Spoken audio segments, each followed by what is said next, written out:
Hello friends. तो आज जो हम जिस टॉपिक पे हम आज बात करेंगे that is macro economics and what are its basic concepts. तो इसके कॉन्सेप्ट्स जो हैं वो थोड़े ज़्यादा हैं, बट इसमें हम सिर्फ 4 कॉन्सेप्ट्स के ऊपर जो है बात करेंगे। तो सबसे पहले हम ये जान लेते हैं कि what do we actually mean by macro economics. Macro economics एक ऐसी ब्रांच है इकोनॉमिक्स की जो डील कर रही है सारी इकोनॉमी के फंक्शंस को। जो भी functions economy as an whole में हो रहे हैं, पूरी इकोनॉमी में हो रहे हैं, it will be known as macro economics.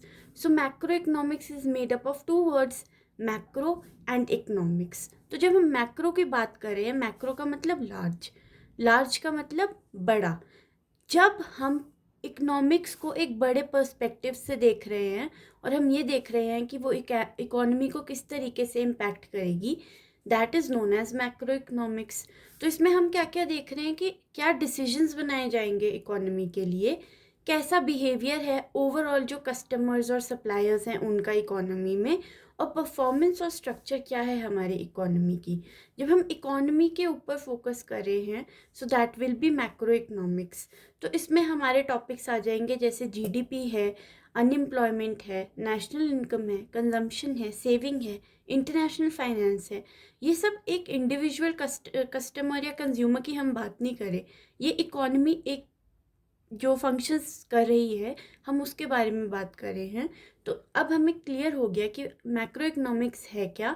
Macro economics इस ऐसी ब्रांच है इकोनॉमिक्स की जो कि हमें हेल्प कर रही है decision making, behaviour, performance, structure study करने का एक इकोनॉमी का। सो दिस इज़ मैक्रो इकोनॉमिक्स। फिर आ जाता है हमारे basic concepts of macro economics.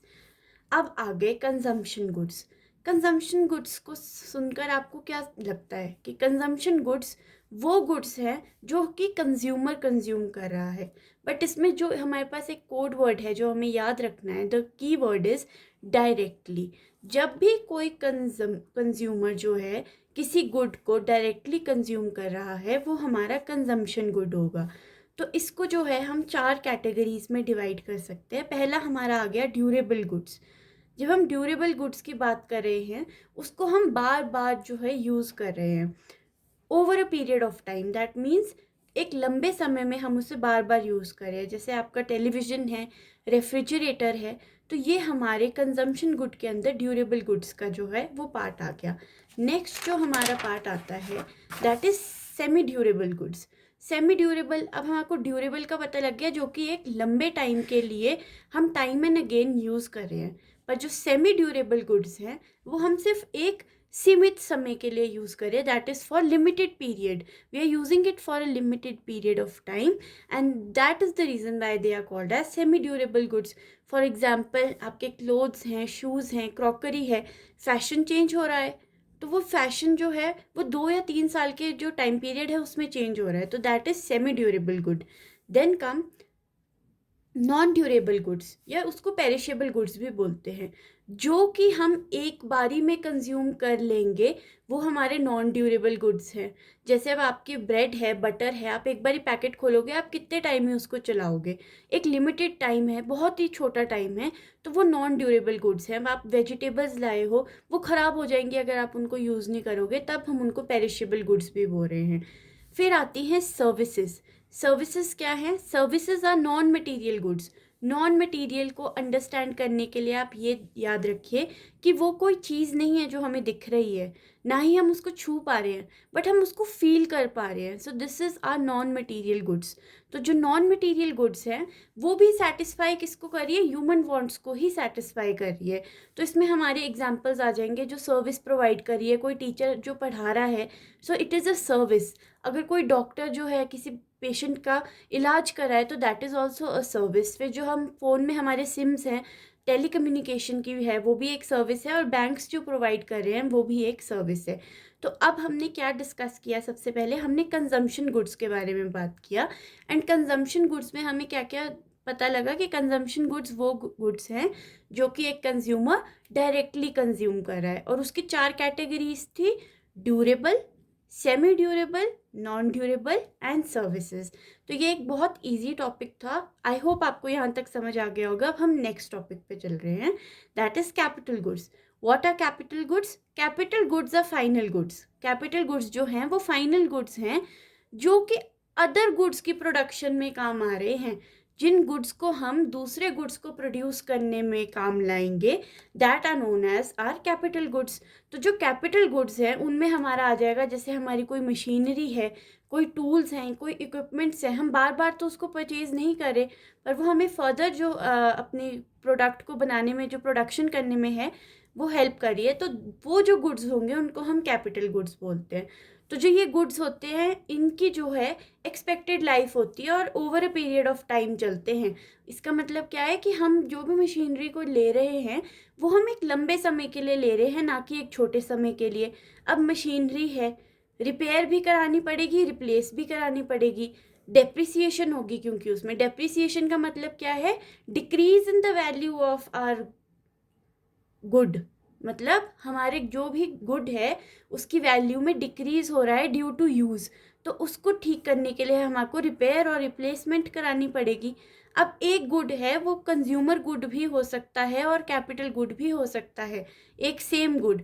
अब फॉर एग्जाम्पल हम ये ले रहे हैं कि कंज्यूमर ने एक मशीनरी कपड़े सिलने के लिए ली, उसने एक ही मशीनरी ली, तो वो एक कंज्यूमर गुड है। बट जब एक फैक्ट्री जो है वो काफ़ी सारी मशीनरीज को ले रहा है कि वो आगे जो हैं रेडीमेड कपड़ों को सप्लाई कर सकें, तो वो हमारा एक कैपिटल गुड बन जाएगा। तो ये था हमारा consumption good and capital good. अब इसके बीच में डिफरेंस जो है हम उसको अंडरस्टैंड कर लेते हैं। तो फॉर अंडरस्टैंडिंग द डिफरेंस, अब हमें ये तो पता है कि जो कंजम्पशन गुड्स हैं वो सेटिस्फाई कर रहे हैं ह्यूमन वांट्स को डायरेक्टली, बट ये इनडायरेक्टली कर रहे हैं। तो इसमें हमारा कोड वर्ड आ जाएगा, एक डायरेक्टली, एक आ जाएगा इनडायरेक्टली। फिर है प्रोडक्शन कैपेसिटी, कि आप कितना प्रोड्यूस कर पा रहे हो, उसको प्रमोट कंजम्पशन गुड्स नहीं कर रहे, क्योंकि वो फर्दर प्रोडक्शन में यूज़ नहीं होंगे, वो डायरेक्टली यूज़ हो रहे हैं। बट जब हम कैपिटल गुड्स की बात कर रहे हैं तो वो प्रमोट कर रहे हैं आपकी प्रोडक्शन कैपेसिटी को, क्योंकि आपकी प्रोडक्शन इंक्रीज होगी।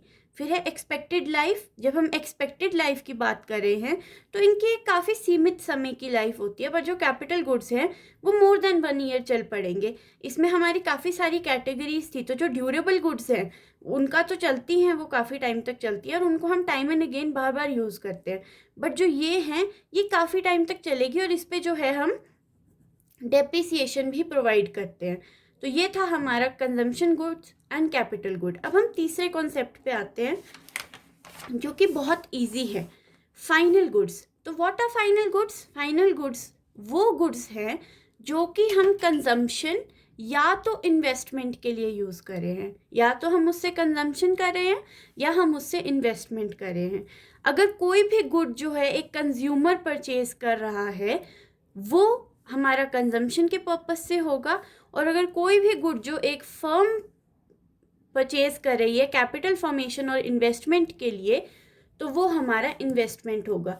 तो इसमें हमारा एग्जाम्पल आ जाएगा, जब हम कंजम्पशन की बात करेंगे, milk purchase by a house hold. जब एक व्यक्ति कोई दूध ले रहा है तो वो कंजम्पशन के पर्पस से ले रहा है। फिर है goods purchase by firm. Firm क्या परचेज करेगी? मशीनरी परचेज करेगी, तो वो हमारे फाइनल गुड हैं। तो हम कह सकते हैं कि final good is equal to consumption good plus capital good.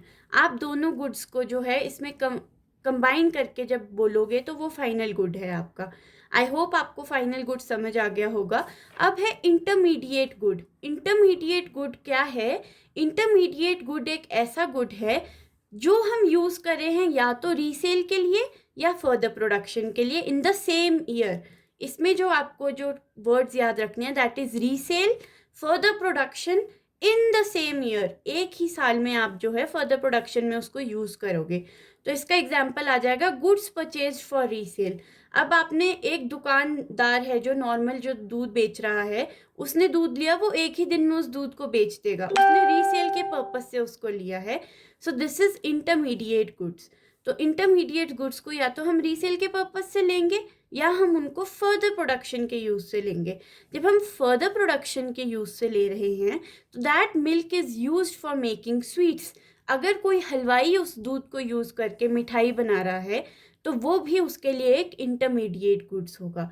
तो आज हमने क्या अंडरस्टैंड किया, सबसे पहले हमने मैक्रो इकोनॉमिक्स को समझा, फिर हमने उसके 4 बेसिक कॉन्सेप्ट समझे। पहला था हमारा कंजम्पशन गुड, दूसरा हमारा था कैपिटल गुड, फिर हमने डिफरेंस देखा कैपिटल गुड्स और कंजम्पशन गुड्स पे, फिर हम गए final goods and intermediate goods. I hope आपको आज की ये वीडियो बहुत अच्छे से समझ आ गई होगी। अगर आपको ये वीडियो समझ आई है तो कृपया इस वीडियो को लाइक करें और सब्सक्राइब करें हमारे चैनल को easy to pass. Thank you.